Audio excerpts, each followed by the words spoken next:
आधी रात के वक्त अचानक मेरे दरवाजे पर दस्तक हुई, जिससे मैं थोड़ा चौंक गया। जब मैंने दरवाज़ा खोलकर देखा तो सामने मामी खड़ी हुई थी। वह मुझसे कहने लगी कि उनकी कमर में बहुत तेज़ दर्द हो रहा है और इसीलिए मैं उनकी मालिश कर दूं। मैंने उनसे कहा कि आप अपने कमरे में चलिए, मैं अभी आता हूं। मैंने अपनी शर्ट पहनी और फिर मैं उनके कमरे में पहुंच गया। उसके बाद मैं बहुत ही हल्के हाथों से उनकी मालिश करने लगा, जिससे उन्हें आराम मिलने लगा। मालिश करते करते हम लोग तरह तरह की बातें करने लगे। मामी ने मुझसे पूछा कि तुम्हें किन किन चीज़ों का शौक़ है, तो मैं उन्हें बताने लगा कि मुझे बाहर घूमना और इसके अलावा फुटबॉल खेलना और घुड़सवारी करना, ये सारे मेरे फेवरेट हैं। मैंने मामी से पूछा कि और आपको क्या क्या पसंद है, तो वह मुझे भी अपनी पसंद नापसंद बताने लगी। थोड़ी देर खामोशी के बाद वह अचानक ही उठकर बैठ गईं और मुझसे बोली कि घुड़सवारी तो वैसे मुझे भी पसंद है। मैंने उनसे कहा कि अरे वाह, ये तो बहुत ही अच्छी बात है। लेकिन मामी ने ना जाने क्यों बहुत ही अजीब तरह से उस वक्त मेरी तरफ देखते हुए कहा कि लेकिन मुझे सिर्फ काले घोड़े की सवारी ही पसंद है। और फिर उन्होंने जिस तरह से देखा उससे मैं बुरी तरह से सहम गया। मेरे पूरे शरीर में एक भयंकर सिहरन सी दौड़ गई और एक अजीब सा सन्नाटा मेरे और उनके बीच पसर चुका था। कुछ देर तक तो हम दोनों एक दूसरे को टकटकी लगाए हुए देखते रहे। मेरी मामी कम उम्र की एक बहुत ही खूबसूरत औरत थी और उनकी ऐसी बातों ने तो मेरे अंदर बुरी तरह से हलचल पैदा कर दी थी। और फिर वही हुआ आखिर जिसका डर था। मैंने अपना आपा खो दिया और फिर मैंने मामी को, मेरा नाम आनंद है, मैं 17 साल का एक बड़ा ही खूबसूरत नौजवान हूँ। मैं अपने माँ बाप का इकलौता बेटा हूँ। मेरे स्कूल की पढ़ाई जब कंप्लीट हुई तो मेरे पापा एक अच्छा कॉलेज मेरे लिए तलाश करने लगे। तभी इसी बीच मेरे मामा जी, जो कि दूसरे शहर में रहते थे, उनका पापा के पास फ़ोन आया और फिर उन्होंने हम सभी लोगों के हालचाल लिए। उसके बाद उन्होंने हमें एक ऐसी खबर सुनाई जिसे सुनकर हम सब दंग रह गए। उन्होंने बताया कि उन्होंने दोबारा से शादी कर ली है। दरअसल मेरे मामा की आज से 4 साल पहले शादी हुई थी, लेकिन शादी के कुछ महीनों के बाद ही मामा और मामी के बीच में बहुत ज़्यादा झगड़ा होने लगा था। घर वालों ने दोनों ही लोगों को काफ़ी समझाने की कोशिश की थी, लेकिन मामी मामा के साथ रहना ही नहीं चाहती थी और फिर वह उन्हें तलाक देकर चली गईं। उनके तलाक की वजह ना तो आज तक मुझे पता है और ना ही मेरे घर में बाकी किसी को समझ में आई, क्योंकि मेरे नाना नानी का देहांत तो बहुत सालों पहले ही हो गया था और मेरी दोनों मौसियों की भी शादी हो चुकी थी। तो घर में ऐसा कोई भी नहीं था जिसकी वजह से मामी को किसी भी तरह से एडजस्ट करना पड़ता। वह अकेले अपने पति के साथ दूसरे शहर में आराम से रह रही थी। इसीलिए उन्हें मम्मी ने भी बहुत समझाने की कोशिश की, लेकिन उन्होंने ठीक से कोई भी ना तो वजह बताई और ना ही जवाब दिया, बल्कि सीधे फैसला सुना दिया। बस ये ज़रूर था कि मामी मामा पर कुछ अजीब तरह के इल्ज़ाम लगा रही थी, तो इधर मामा भी मामी पर इल्ज़ाम लगाते थे। अब उन दोनों में से कौन गलत और कौन सही, ये तो किसी को भी समझ में नहीं आ रहा था, क्योंकि वह दोनों तो दूसरे शहर में अकेले रहते थे। इस वजह से जब मामा ने अपना फैसला सुना दिया कि वह भी मामी के साथ नहीं रहना चाहते हैं, तो फिर मजबूरन सभी घर वालों को उनका ये फैसला मानना पड़ा। इसके बाद वह दोनों अलग हो गए। मेरे मामा दुबई में नौकरी करते थे, लेकिन वह बीच बीच में घर आते जाते रहते थे। बात करते करते जब मामा को ये बात पता चली कि पापा मेरे लिए एक अच्छा कॉलेज ढूंढ रहे हैं, तो उन्होंने कहा कि इस शहर में एक से एक अच्छे कॉलेज हैं, इसीलिए आप आनंद को यहाँ भेज दीजिए। और वैसे भी मैं आनंद को यहीं पर बुलाने वाला था, क्योंकि अभी मेरी नई नई शादी हुई है और मैं अपनी पत्नी चांदनी को इस शहर में अकेले छोड़कर नहीं जा सकता। और फिर अगर आनंद यहीं पर आकर कॉलेज में एडमिशन ले लेता है और यहीं रहता है, तो फिर इससे अच्छी बात और क्या हो सकती है। इस तरह से आनंद भी एक अच्छे कॉलेज में पढ़ाई कर लेगा और चांदनी भी अकेली नहीं रहेगी और मैं भी आराम से बेफिक्र होकर दुबई वापस जा सकता हूँ। पापा को भी मामा की ये बात बिल्कुल ठीक लगी। इस वजह से उन्होंने भी यही फैसला किया कि अब मैं मामा के पास जाकर रहकर वहीं पर किसी अच्छे कॉलेज में एडमिशन ले लूँगा और अच्छे से पढ़ाई करूँगा। अगले हफ्ते ही मैं मामा के घर पहुँच चुका था। मामा मुझे वहाँ देखकर बहुत ज़्यादा खुश थे। वह मुझसे कहने लगे कि तुम्हारे आने से अब मुझे कोई भी फिक्र नहीं रहेगी। चलो मैं तुम्हें तुम्हारी मामी से मिलवाता हूँ, वह भी तुम्हें देखकर बहुत खुश हो जाएगी, क्योंकि जब से मैंने उसे तुम्हारे बारे में बताया है तब से तो वह तुम्हारा बहुत ही बेसब्री से इंतज़ार कर रही है। वरना पहले तो वह बेचारी टेंशन के मारे बहुत ज़्यादा परेशान थी कि वह इस शहर में अकेले कैसे रहेगी और सारी चीज़ों को अकेले कैसे मैनेज करेगी। लेकिन जब मैंने उसे तुम्हारे बारे में बताया और कहा कि तुम स्वभाव के बहुत ही हंसमुख हो, तो वह बहुत खुश हो गई, क्योंकि वह भी बिल्कुल तुम्हारी तरह ही खूब हंसी मजाक करने वाली और खूब बातूनी है। मैं जैसे ही मामा के घर पर पहुंचा, सामने मेरी मामी ने दरवाज़ा खोला और उन्हें देख करके मैं तो दंग ही रह गया था। मामी तो मामा की उम्र की बिल्कुल आधी थी। वह मुझे देखने में 18 साल की लग रही थी और खूबसूरती तो उनकी इतनी ज़्यादा थी कि वह किसी हीरोइन से कम नहीं थी। बिल्कुल किसी अदाकारा के जैसी कदकाठी, चेहरे पर गजब की चमक, उनके बाल भी काले लंबे घने, आंखें इतनी सुंदर जैसे कि कमल की पत्तियाँ। मैं तो उन्हें देखते ही पलक झपकाना ही भूल चुका था। मेरी नज़र उनके लंबे घने बाल जो उस वक्त खुले हुए थे और हवा में लहरा रहे थे, उनसे हट ही नहीं रही थी। मुझे तो अभी तक यकीन ही नहीं आ रहा था कि ये मेरी नई मामी हैं। मैं तो अपनी ही सपनों की दुनिया में खो चुका था कि तभी मामा ने मुझे एक झटके से सपनों की दुनिया से बाहर निकाला और कहा, क्या हुआ आनंद, ये तुम्हारी मामी हैं, अपनी मामी से नहीं मिलोगे? मैंने तो तुरंत ही उन्हें नमस्ते बोला और फिर घर के अंदर आ गया। मामी मेरे लिए चाय नाश्ते का इंतज़ाम करने लगी, लेकिन मैं बार बार नज़रें चुरा कर उनकी तरफ ही देख रहा था, क्योंकि मैं इस बात को हजम ही नहीं कर पा रहा था कि मेरे मामा, जो कि तकरीबन 35 साल के होंगे, उनसे एक 18 साल की लड़की ने शादी कर ली। मैं मन ही मन सोचने लगा कि हो सकता है मामी की भी उम्र उतनी ही हो जितनी मामा की है, लेकिन उन्होंने अपना इतने अच्छे से ख्याल रखा हुआ है कि वह किसी 18 साल के लड़के के जैसे ही दिख रही हैं। खैर जो भी हो, लेकिन मामा बहुत खुशनसीब हैं जो उन्हें दूसरी पत्नी इतनी ज़्यादा खूबसूरत मिली है। चाय नाश्ता करने के बाद मामा तो अपनी पैकिंग करने के लिए कमरे में चले गए। उन्होंने मुझसे कहा कि वह कल सुबह की फ़्लाइट से दुबई के लिए निकल जाएंगे और उसके बाद उन्होंने मुझे एक लिस्ट पकड़ाई। वह बोले कि इसमें इस शहर के सभी अच्छे कॉलेजेस के नाम लिखे हुए हैं, तो तुम इनमें से किसी को भी पसंद करके एडमिशन ले सकते हो। उनकी ये बात सुनकर मैं खुश हो गया। उसके बाद मामा मुझसे कहने लगे कि देखो आनंद, मैं यहाँ पर सिर्फ तुम्हारे भरोसे पर ही तुम्हारी मामी को छोड़कर जा रहा हूँ। और एक बात और, तुम्हारी मामी को अभी कुछ दिनों पहले फिसल कर गिर जाने की वजह से चोट आ गई है, जिसमें उनके शरीर की काफ़ी सारी मांसपेशियाँ खिंच गई हैं और कमर में भी झटका लग गया है। मैंने जब डॉक्टर को दिखाया था तो उन्होंने ये बताया कि अभी कुछ महीनों तक उनके शरीर में और कमर में बार बार दर्द उठता रहेगा, जिसकी वजह से उसे बहुत तकलीफ़ होती है। इसीलिए तुम उसका थोड़ा सा ख्याल रखना और जब भी ज़रूरत पड़े तो तुम उसे डॉक्टर को दिखा आना। इसके अलावा तुम्हारी मामी तुम्हें जो भी काम बताए तुम वह सारे काम कर दिया करना, क्योंकि यहाँ पर उसका तो सिर्फ तुम ही सहारा हो और कोई नहीं। मैंने मामा से कहा कि आप बिल्कुल भी फिक्र मत करिए, मैं मामी का पूरा ख्याल रखूँगा और उन्हें किसी भी बात की कोई कमी नहीं होने दूँगा।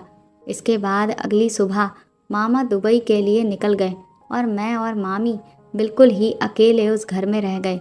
अभी क्योंकि मैं और मामी एक दूसरे के लिए नए नए थे, इसीलिए हमारे बीच बातचीत बहुत कम ही हो रही थी।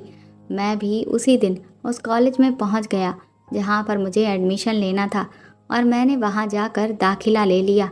इसके बाद धीरे धीरे दिन यूं ही बीतने लगे और मैंने कॉलेज जाना भी शुरू कर दिया। कॉलेज में मेरी कुछ लड़कों से अच्छी दोस्ती हो गई और इधर मैं और मामी अब एक दूसरे से खुलकर बातें भी करने लगे थे। एक दिन मैं अपने कमरे में बैठा पढ़ रहा था कि तभी रात के वक्त मामी ने मुझे आवाज़ लगाई।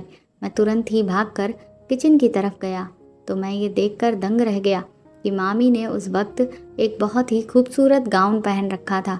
वह गाउन जो अक्सर औरतें रात को सोते समय पहनती हैं, लेकिन वह गाउन पूरा जालीदार था। ब्लैक कलर के उस गाउन में मेरी मामी की खूबसूरती बहुत ज़्यादा झलक रही थी। मैंने तुरंत ही अपनी नज़रों को दूसरी दिशा में घुमा लिया। मामी मुझसे बोली, आनंद, क्या तुम चाय पियोगे या फिर कॉफ़ी? मैंने मामी से कहा कि मैं कॉफ़ी पीऊँगा और उसके बाद मैं तुरंत ही अपने कमरे में जाने लगा तो मामी ने मुझे रोक दिया। वह बोली, अरे तुम कहाँ जा रहे हो? मैं अभी बस 2 मिनट में ही कॉफ़ी बनाकर लाती हूँ। उसके बाद हम दोनों लोग छत पर चलकर कॉफ़ी पियेंगे। बाहर बहुत अच्छी हवा चल रही है। छत पर ठंडी हवा में टहलते हुए कॉफ़ी पीने का अपना ही मज़ा होता है। मामी की बात सुनकर मैं थोड़ा टेंशन में आ गया, क्योंकि इस वक्त मैं समझ रहा था कि मेरे मन में किस तरह की भावनाएं आ रही हैं और ये सब मुझे बिल्कुल भी ठीक नहीं लग रहा था। इसलिए मैंने उन्हें बहाना बना दिया कि आप अकेले ही छत पर चली जाइए, क्योंकि मैं इस वक्त पढ़ रहा हूँ। इतना कहकर मैं उनकी बात सुने बिना वापस अपने कमरे में आ गया। थोड़ी देर के बाद मामी मेरे लिए कॉफ़ी का मग कमरे में ही लेकर आ गई, लेकिन वह जैसे ही मुझे कॉफ़ी देने लगी कि तभी थोड़ी सी कॉफ़ी मेरे ऊपर ही गिर गई, जिससे वह घबरा गई और उसको पोंछने लगी। पर उन्होंने जब ये सब किया तो एक बार फिर से मेरे पूरे शरीर में सिहरन सी दौड़ गई। मैं तुरंत ही उठकर पीछे हट गया। मैंने उनसे कहा कि आप फिक्र मत करिए, मुझे कुछ भी नहीं हुआ है, आराम से जाकर सो जाइए। और मैं तुरंत ही बाथरूम में अपने कपड़े साफ़ करने के लिए चला गया। मैंने खुद को समझाया कि वह मेरी मामी है, भले ही उनकी उम्र कम ही क्यों ना हो, लेकिन वह मेरी माँ समान है और मुझे अपने मन में किसी भी तरह का कोई भी विचार उनके लिए नहीं लाना चाहिए। इसके बाद एक दिन मामी और मैं शॉपिंग पर गए हुए थे। वहाँ पर मैंने अपने लिए भी कुछ कपड़े लिए और मामी ने भी। उस दिन मुझे पता चला कि मामी की उम्र तो सच में 18 साल की ही है। मैंने बातों ही बातों में पूछ लिया कि आपको मामा कहाँ मिले, तो वह कहने लगी कि दरअसल तुम्हारे मामा ने मेरी जान बचाई थी। एक दिन मेरा एक्सीडेंट हो गया था और तुम्हारे मामा ही मुझे हॉस्पिटल लेकर गए थे और फिर वहीं से हमारी मुलाकात धीरे धीरे आगे बढ़ने लगी। मैं एक अनाथ लड़की हूँ, मेरा आगे पीछे कोई भी नहीं था। मैं बचपन से ही अपने चाचा चाची के घर पर रही थी, लेकिन वह लोग मेरे साथ बहुत ही बुरा व्यवहार करते थे। और जब मुझे तुम्हारे मामा का साथ मिल गया और हमने शादी करने का फ़ैसला कर लिया, तो फिर मैंने बिल्कुल भी देरी नहीं की और तुम्हारे मामा के साथ शादी करके अब मैं खुशहाल जीवन जी रही हूँ। मैंने मामी से कहा कि ये तो आपने बहुत ही अच्छा किया, क्योंकि मेरे मामा बहुत ही अच्छे हैं। मामी कहने लगी कि हाँ, सो तो हैं, तुम्हारे मामा मेरा बहुत ख्याल रखते हैं। देखो ना, वह यहाँ से जा रहे थे, लेकिन फिर भी उन्हें मेरी कितनी फ़िक्र थी कि मेरा ख्याल रखने के लिए वह तुम्हें यहाँ पर छोड़ कर गए। बाकी सब चीज़ें तो ठीक चल रही थी, लेकिन ना जाने क्यों मैंने एक चीज़ नोटिस की थी कि जब से मामा दुबई गए हुए थे, तब से ही मामी घर में जो भी कपड़े पहन रही थीं, वह मुझे देखने में बिल्कुल भी ठीक नहीं लगते थे, क्योंकि वह कपड़े कुछ ज़्यादा ही खुले खुले थे। फिर मुझे लगा कि हो सकता है मामी इन सब बातों पर उतना ध्यान ना देती हूँ और फिर उनकी नज़र में तो मैं उनके बेटे के समान हूँ और बस इसीलिए वह इस तरह के कपड़े आराम से मेरे सामने पहन रही हैं। मैंने इस बात को नज़रअंदाज किया और अपनी पढ़ाई में जुट गया।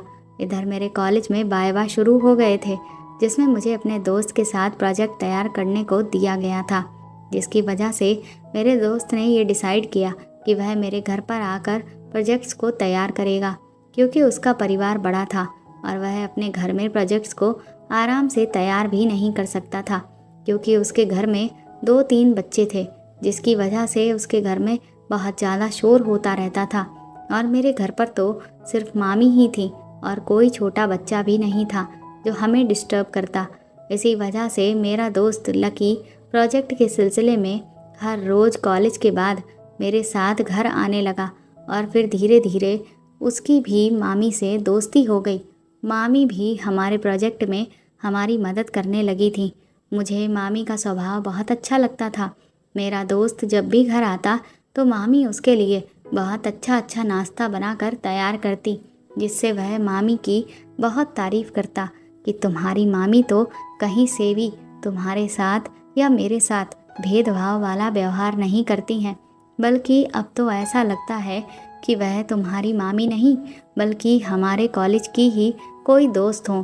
बातों ही बातों में मेरे दोस्त ने मामी से पूछा कि आपने कहाँ तक पढ़ाई की है। ये बात सुनकर मामी का चेहरा उतर गया। उनके उदास चेहरे को देखकर हम पूछने लगे कि क्या हुआ, तो उन्होंने बताया कि उनके चाचा चाची ने तो उन्हें मुश्किल से 12वीं कक्षा तक ही पढ़ने दिया था। उसके बाद तो उन्होंने साफ इनकार कर दिया कि वह उनकी पढ़ाई पर कोई भी पैसा खर्च नहीं कर सकते हैं, और इसी वजह से वह चाहते हुए भी आगे की पढ़ाई जारी नहीं रख पाई। मैंने मामी से कहा कि लेकिन अब तो आपके साथ ऐसा कुछ भी नहीं है, अभी तो आपकी कोई खास उम्र भी नहीं है, इसीलिए आप चाहें तो अपनी पढ़ाई को दोबारा शुरू कर सकती हैं, और मुझे नहीं लगता कि मामा इन सब चीज़ों के लिए मना करेंगे। इसीलिए आप एक काम करिए, मेरे कॉलेज में एडमिशन ले लीजिए। ये सुनकर मेरा दोस्त भी बहुत खुश हो गया। वह कहने लगा कि हाँ, आप भी वहीं पर आ जाइए, फिर हम तीनों लोग खूब मस्ती करेंगे और जमकर पढ़ाई भी करेंगे। मामी मुस्कुराते हुए कहने लगी कि मैं बिल्कुल ऐसा करती, लेकिन क्योंकि अभी मुझे कुछ दिनों पहले ही चोट लगी है, जिसकी वजह से मुझे कई बार अचानक से शरीर में दर्द उठने लगता है, इसीलिए मैं फ़िलहाल हर रोज़ तो कॉलेज नहीं जा सकती। और फिर अब मेरी शादी भी हो गई है, तो मुझे अपनी गृहस्थी भी देखनी है, और आगे मेरे बच्चे होंगे तो फिर मैं कॉलेज के साथ साथ बच्चों को कैसे मैनेज करूँगी, क्योंकि मेरे तो सास ससुर भी नहीं हैं। हर रोज़ मुझे कॉलेज जाना होगा, लेकिन ये सब मेरे बस की बात नहीं हो पाएगी। उनकी ये बात सुनकर मैं और मेरा दोस्त दोनों ही सोच में पड़ गए थे, क्योंकि मामी अपनी जगह बिल्कुल ठीक कह रही थी। मैंने मामी से कहा कि तो फिर आप एक काम करिए, आप डिस्टेंस लर्निंग का सहारा लीजिए। ऐसे बहुत से कॉलेज हैं जिनमें आप एडमिशन लेकर घर बैठे ही अपनी पढ़ाई जारी रख सकती हैं। मेरी ये बात सुनकर मामी और लकी दोनों के ही चेहरे पर चमक आ गई। वह कहने लगे कि अरे वाह, ये आइडिया तो तुमने बहुत अच्छा दिया है। फिर हम लोग तुरंत ही मामी के लिए एक अच्छा कॉलेज खोजने लगे, और कुछ देर के बाद ही हमने कॉलेज को फाइनल भी कर दिया। लेकिन मामी ने कहा कि ये सब करने से मैं तुम्हारे मामा की इजाज़त ले लूं, और उसके बाद ही मैं एडमिशन लूँगी। उसके बाद ये सारी बातें तय हो गईं। लकी भी वापस अपने घर चला गया।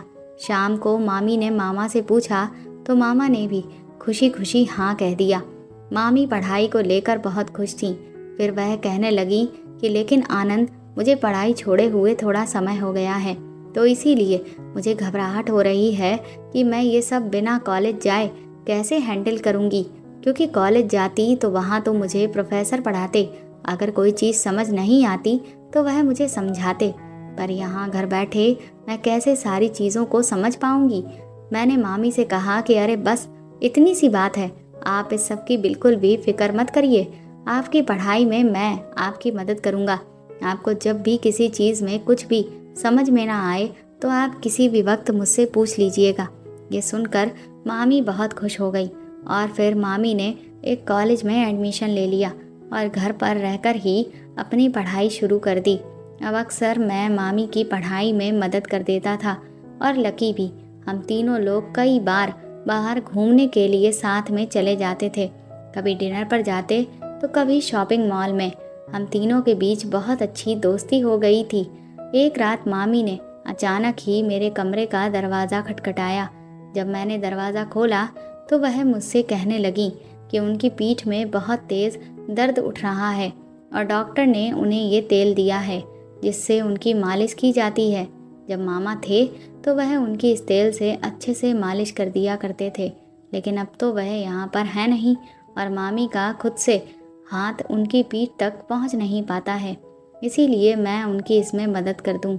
मैंने तुरंत ही उनके हाथ से वो तेल ले लिया और उनकी मालिश करना शुरू कर दिया, लेकिन ना जाने क्यों जब मैं उनकी मालिश कर रहा था तो वह बड़ी ही अजीब तरह से तिरछी निगाह से मुझे देख रही थी।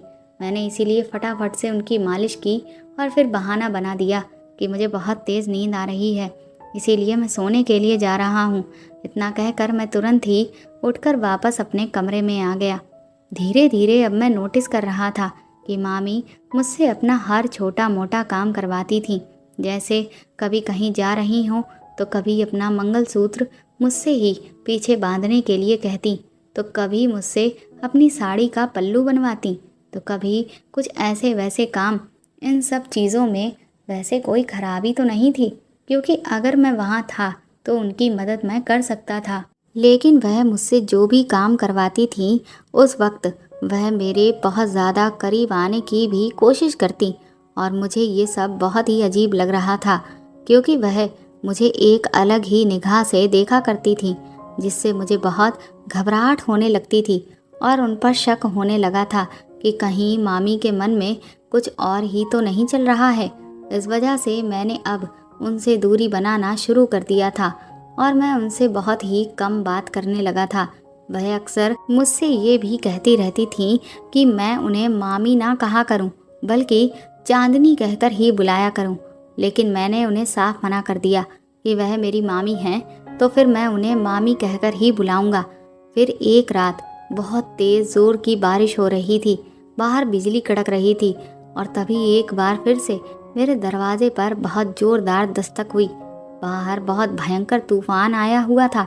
मामी मेरे कमरे में आ गई और मुझसे बोली कि मैं आज रात यहीं पर सोऊंगी, क्योंकि मुझे इतनी तेज़ बारिश और बिजली की आवाज़ से बहुत ज़्यादा डर लगता है। घबराहट के मारे मुझे नींद ही नहीं आ रही है। उनकी ये बात सुनकर मैं डर गया। मैं ये सोचने लगा कि मामी अगर मेरे कमरे में सोएंगी, वह भी पूरी रात, तो फिर न जाने आगे क्या होगा। मैंने मामी से कहा कि अरे, आप इतनी बड़ी होकर सिर्फ एक मामूली सी बारिश से डर रही हैं। आप घबराइए नहीं, मैं तो आपके बगल वाले कमरे में ही हूँ। अगर आपको किसी भी चीज़ की ज़रूरत हो तो आप मुझे बता दीजिएगा। लेकिन मामी ने मेरी कोई भी बात नहीं सुनी और वह तुरंत ही दंदनाती हुई मेरे बिस्तर पर जाकर लेट गई। मैं एक टक खड़े होकर हैरानी से उन्हें देख रहा था।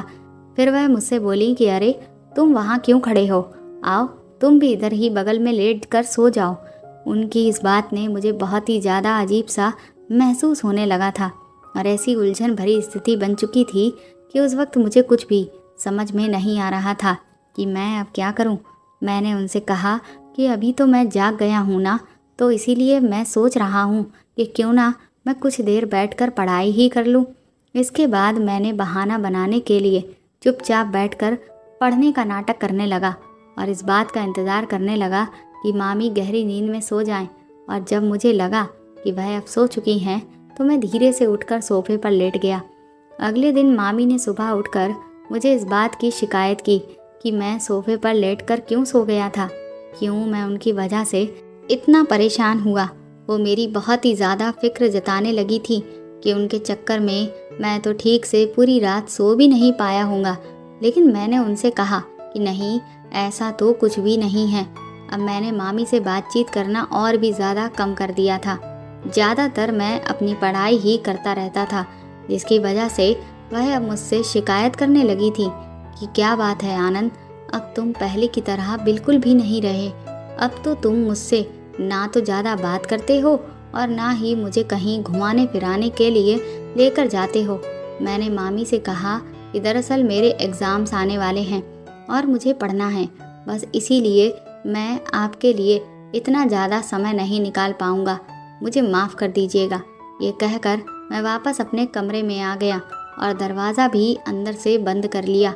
लेकिन उसी रात एक बार फिर से मामी ने मुझे अपने कमरे में बुलाया और मुझे फिर से अपनी पीठ की मालिश करने के लिए बोला।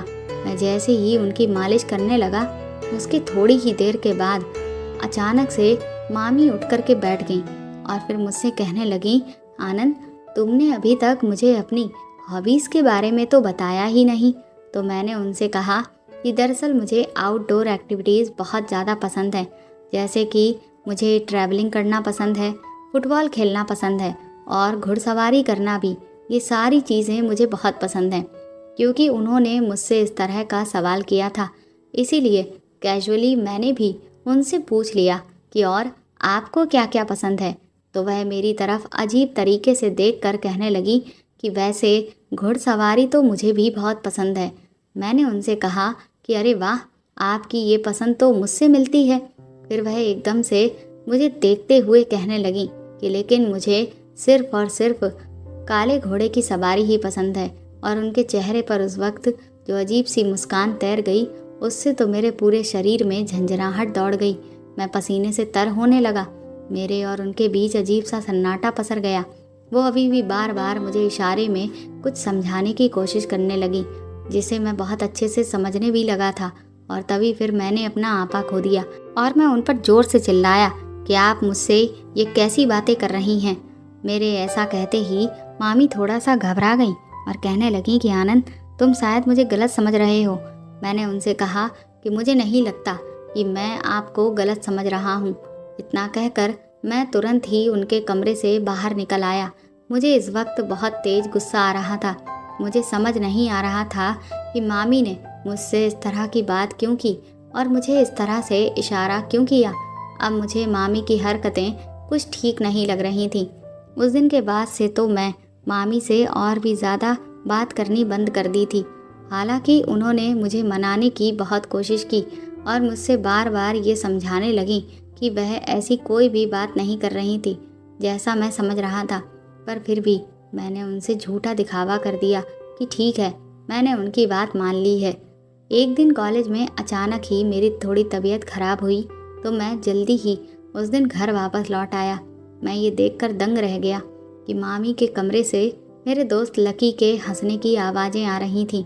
लेकिन उसने तो मुझसे ये कहा था कि आज उसे अपने पापा को अस्पताल में जाकर दिखाना है।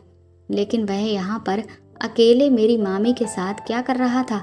मुझे मामी पर तो पहले से ही शक था, लेकिन मेरा दोस्त लक्की भी मुझसे झूठ बोलकर यहाँ आ रहा था, इस बात का तो मैं अंदाज़ा भी नहीं लगा सकता था। अभी मैं चुपचाप खड़े होकर उन लोगों की बातें सुनने लगा। मैंने देखा कि वह दोनों तो मेरा ही मजाक उड़ा रहे थे। मामी कहने लगी कि तुम्हारा दोस्त आनंद तो एक नंबर का डरपोक इंसान है। मैंने तो उसे न जाने कितनी बार इशारा किया, लेकिन मुझे तो लगता है कि उसमें आदमियों वाली कोई बात ही नहीं है और इसीलिए वह हर वक्त मुझसे छुपा छुपा सा घूमता रहता है। लेकिन सच कहूँ, मुझे तो तुम में एक असली मर्द वाली बात नज़र आती है। इस बात पर लकी बहुत खुश हो गया और कहने लगा कि अरे आप उस आनंद को छोड़िए, वह तो बड़ा ही दब्बू किस्म का और डरपोक इंसान है। आप मेरे साथ खुश रहिए। और उसके बाद हम उन दोनों ने जो किया उसे देखकर तो मैं दंग रह गया। जिस चीज़ पर सिर्फ और सिर्फ मेरे मामा का हक था, वह इस वक्त लकी को मिल रही थी। ये सब कुछ मुझे बिल्कुल भी देखा नहीं जा रहा था। मुझे बहुत ज़ोर से गुस्सा आ रहा था, इसीलिए मैं तुरंत ही वहाँ से निकल आया और एक खाली जगह पर जाकर बैठ गया। मेरी आंखों के सामने से अभी भी वह नज़ारा घूम ही रहा था और मुझसे रह रह कर बहुत ज़्यादा गुस्सा आ रहा था। मैंने फैसला कर लिया था कि अब मैं मामी के चेहरे से ये नकाब हटाकर ही रहूँगा कि वह मेरे मामा को धोखा दे रही थी और मैं ऐसा बिल्कुल भी नहीं होने दे सकता था। इसीलिए मैंने तुरंत ही फ़ोन करके मामा को मामी की एक एक हरकत के बारे में सब कुछ बता दिया। मामा भी मेरी पूरी बात सुनकर बुरी तरह से गुस्से में बौखला गए और उन्होंने इमरजेंसी में अपनी टिकट कर ली और मुझसे कहा कि वह 2 दिन के बाद ही इंडिया वापस आ रहे हैं। इधर मैं भी 2 दिन तक बिल्कुल खामोश रहा था ताकि मामी को जरा सी भी इस बात की भनक ना लग जाए कि मैं उनकी और लकी की सारी घिनौनी सच्चाई जान गया हूँ। 2 दिन के बाद मामा जैसे ही घर लौटकर वापस आए, उन्होंने तुरंत ही आकर मामी के गाल पर एक जोरदार तमाचा मारा। मामी को कुछ भी समझ में नहीं आ रहा था कि आखिर उनके साथ अचानक से क्या हुआ। वह कहने लगी कि आप एक तो अचानक से यूं घर आ गए और फिर आप मेरे साथ ये क्या कर रहे हैं। मामा कहने लगे कि तुम्हारी हिम्मत कैसे हुई चांदनी, आनंद के दोस्त के साथ वह सब करने की। मामा के मुंह से ये बात सुनकर मामी के तो होश ही उड़ चुके थे। वह मामा के आगे बुरी तरह से रो रो कर गिड़गिड़ाने लगी और कहने लगीं कि मुझे माफ़ कर दीजिए, मैं भी क्या करती, मेरे सामने तो और कोई चारा भी नहीं बचा था। मामा ने कहा कि लेकिन जब मैं तुमसे ये कहकर गया था कि तुम्हें ये सब आनंद के साथ करना है, तो फिर तुम उसके दोस्त के साथ आखिर क्यों? मैंने तुम्हें सिर्फ आनंद तक की ही हद दी थी। मामा के मुंह से ये बात सुनकर मेरे तो पैरों तले ज़मीन ही निकल गई। मुझे तो समझ ही नहीं आ रहा था कि आखिर ये सब यहाँ हो क्या रहा है। मामा कहने लगे कि वैसे तो तुम बहुत लंबी लंबी फेंकती थी कि तुम इतनी खूबसूरत हो कि अच्छे अच्छों का ईमान डिगा सकती हो, और तुम इस अदने से लड़के को अपने काबू में नहीं कर पाई। मामी कहने लगी कि मैंने तो ना जाने कितनी बार कोशिश की, ना जाने कितनी बार मैंने ऐसी ऐसी हरकतें की कि ये अपना आपा खो बैठे, लेकिन ये लड़का ना जाने किस मिट्टी का बना हुआ है। इसने तो मेरे करीब आने की जगह उल्टा मुझसे दूरियां ही बना ली थी। मैंने इसे कई बार इशारे से समझाने की भी कोशिश की थी, लेकिन ये तो कुछ भी समझने को तैयार ही नहीं था। और फिर इसीलिए मैंने सोचा कि जब ये मेरे काम नहीं आ सकता तो फिर मैं इसके दोस्त से ही अपना काम निकलवा लेती हूँ। उन दोनों लोगों की ये बात सुनकर मुझे अचानक से बहुत तेज़ गुस्सा आने लगा। मैंने मामा से कहा कि आप ये कैसी बकवास बातें कर रहे हैं। इस पर मामा मेरी तरफ गुस्से से पलटे और कहने लगे कि देखो आनंद, तुम्हें मेरा ये काम हर हाल में करना ही पड़ेगा। तुम्हें मुझे एक बच्चा पैदा करके देना ही होगा, क्योंकि अगर ऐसा नहीं हुआ तो फिर सबको पता चल जाएगा कि मैं एक बांझ हूँ। मेरी पहली पत्नी भी मुझे इसी वजह से छोड़कर चली गई थी, क्योंकि मैं उसे एक बच्चा नहीं दे सकता था। लेकिन अब मैं अपनी दूसरी पत्नी को नहीं खोना चाहता और समाज में इस बात का रुतबा भी रखना चाहता हूँ कि मैं भी बच्चा पैदा करने के लायक हूँ। मैं एक नामर्द नहीं हूँ। जब पहली बार मेरा तलाक हुआ था तो मेरी पहली पत्नी ने मुझे इस बात को लेकर बहुत बदनाम कर दिया था, और फिर हर कोई मुझे शक की नज़र से देखने लगा था। हर कोई मुझ पर उंगली उठा रहा था, लेकिन मैं ये बर्दाश्त नहीं कर सकता था कि कोई भी मुझे नामर्द कहे, और इसी वजह से मैंने उस पर भी झूठे झूठे इल्ज़ाम लगाने शुरू कर दिए थे। लेकिन इस सब के बावजूद भी लोगों के मन में तो शक बैठ ही गया था। इसीलिए मैंने ये दूसरी शादी की, ताकि दूसरों के दिमाग में जो ये शक का कीड़ा है उसे मैं पूरी तरह से ख़त्म कर सकूं। लेकिन अब हर हाल में तुम्हें मेरे माथे से ये कलंक मिटाना ही होगा, वरना मेरी इज्जत खाक में मिल जाएगी और सबको पता चल जाएगा कि मैं सच में बांझ हूँ और बच्चा पैदा करने के काबिल नहीं हूँ। मैं अपने इसी इरादे की वजह से तुम्हें यहाँ कॉलेज में एडमिशन लेने के लिए कहा था, और इसीलिए मैं तुम्हें तुम्हारी मामी के साथ अकेला छोड़कर दुबई चला गया था, ताकि वह तुम्हें अपने जाल में फंसा सके और तुमसे मेरा वंश बढ़ा सके। क्योंकि मैं यही चाहता था कि मेरा जो वारिस हो वह इसी परिवार के किसी व्यक्ति से पैदा हो जाए, किसी बाहर वाले का इसमें कोई हाथ ना हो, ताकि कोई बाहर वाला मेरी ज़िंदगी में ना तो दखल दे सके और ना किसी बाहर वाले पर मेरी कोई सच्चाई खुले। इसीलिए मुझे तुमसे बेहतर और कोई भी ऑप्शन नहीं लगा, क्योंकि तुम्हारी और तुम्हारी मामी की उम्र लगभग एक ही है, तो तुम दोनों के बीच ये चीज़ ज़्यादा आसान हो जाती। लेकिन तुम्हें तो पता नहीं किस मिट्टी के बने हुए हो तुम। इसकी खूबसूरती पर तो हर कोई एक बार में ही फिदा हो जाता है, पर तुम तो आज तक पिघले ही नहीं। पहले तो मामा मेरे सामने गिड़गिड़ाने लगे और मुझसे कहने लगे कि मैं उनका ये काम कर दूं, लेकिन मैंने साफ इनकार कर दिया। मैंने उनसे कहा कि आपकी इस गिरी हुई हरकत में मैं आपका बिल्कुल भी साथ नहीं दे सकता। आपको शर्म नहीं आती? आप मेरे सगे मामा होकर मेरी सगी मामी के साथ मुझसे इस तरह की उम्मीद रखते हैं कि मैं उनके साथ ऐसा काम करूं? इस पर मामा कहने लगे कि नहीं हूँ मैं तेरा सगा मामा। उनकी इस बात ने मुझे हिलाकर रख दिया। मैं हैरानी भरी नज़रों से मामा की तरफ देख रहा था, तो मामा मुझसे कहने लगे कि हाँ, आज ये सच्चाई कान खोलकर सुन ले कि मैं तेरा सगा मामा नहीं हूँ। दरअसल तेरी माँ की पैदाइश के बाद डॉक्टरों ने तेरी नानी नाना को बोल दिया कि अब उनके आगे कोई भी बच्चा होना नामुमकिन के बराबर है। लेकिन तेरे नाना को अपना वंश बढ़ाने के लिए एक लड़का चाहिए था, इसीलिए उन्होंने मुझे गोद ले लिया। और मुझे गोद लेने के कुछ सालों के बाद, चाहे इसे चमत्कार कहें या कुछ भी, लेकिन तेरी नानी को 2 बेटियां हुईं। हालांकि वह दोनों लड़कियां थीं, इसीलिए मेरा महत्व तो कभी भी कम नहीं हुआ, क्योंकि तेरे नाना का वंश बढ़ाने वाला था तो मैं ही। लेकिन ये बात हमेशा छुपा कर रखी गई। तुम्हारे परिवार और मेरे परिवार में भी बहुत ही कम लोग हैं जिनको इस बारे में जानकारी है। इसीलिए मैं तेरे आगे हाथ जोड़ता हूँ कि मैं तेरा कोई सगा मामा नहीं हूँ जो तू इस सब को लेकर बुरा महसूस करे। अगर तू मेरा ये काम कर देगा तो मुझ पर बहुत बड़ा एहसान करेगा। लेकिन मैंने मामा को साफ मना कर दिया कि मैं इस सब में कुछ भी नहीं कर सकता, क्योंकि मेरे लिए ये बहुत बड़ा पाप है। इस वजह से मैं अब यहाँ से जा रहा हूँ। इतना कहते ही मैं जैसे ही अपने कमरे की तरफ गया और वहाँ जाकर अपना सामान समेटने लगा कि तभी अचानक से किसी ने मेरे सर पर पीछे से जोरदार वार किया और मैं वहीं पर बेहोश हो गया। और जब मुझे होश आया तो मैं अपने कमरे में बिस्तर पर बंधा हुआ था और मामा मामी मेरे सामने खड़े हुए थे। मामा कहने लगे कि तुम्हें मेरा ये काम हर हाल में करना ही पड़ेगा, चाहे फिर खुशी खुशी करो या फिर ज़बरदस्ती। अगर तुम मेरी बात पहले ही प्यार से मान जाते तो मुझे तुम्हारे साथ ये सब कुछ नहीं करना पड़ता। लेकिन अब मैं क्या करूं? मुझे अपनी नाक बचानी है और अपना वंश हर हाल में बढ़ाना ही है, इसीलिए अब मुझे यही करना पड़ेगा।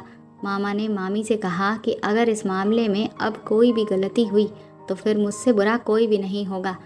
मामा ने मामी से कहा कि जाओ, इसके लिए वह दूध बनाकर लाओ और वह जो गोली मैंने तुम्हें बताई थी वह भी उसमें मिला देना।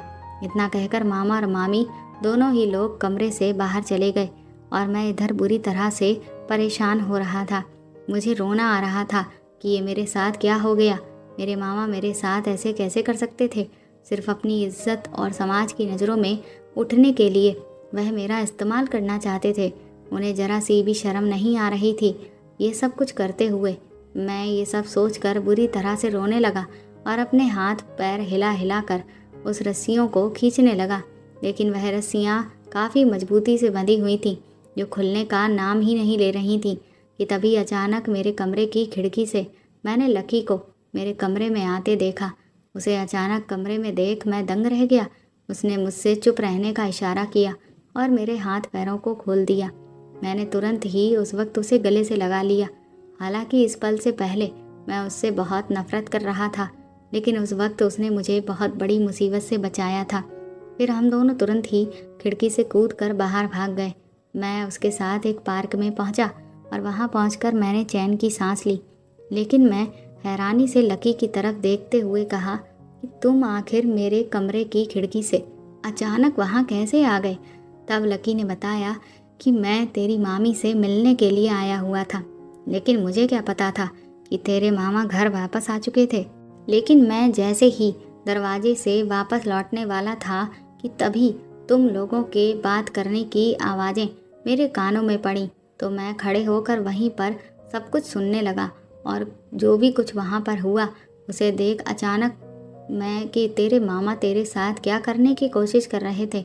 मैं जानता हूँ मेरे दोस्त कि तू एक सीधा साधा इंसान है और तेरे साथ गलत होते हुए देखकर मुझसे रहा नहीं गया। मैं अपने दोस्त के साथ ये सब नहीं होने दे सकता था और बस इसीलिए तेरे मामा के जाते ही मैं तेरे कमरे में खिड़की से आकर तुझे बचाने के लिए आ गया। मैंने लकी को एक बार फिर से गले लगाकर थैंक यू बोला, क्योंकि आज अगर वह सही वक्त पर नहीं आता तो मेरी तो पूरी ज़िंदगी ही बर्बाद हो चुकी होती। मैंने तुरंत ही उसके फ़ोन से फ़ोन करके मम्मी और पापा को सब कुछ बता दिया, जिसे सुनकर वह लोग खुद भी दंग रह गए थे।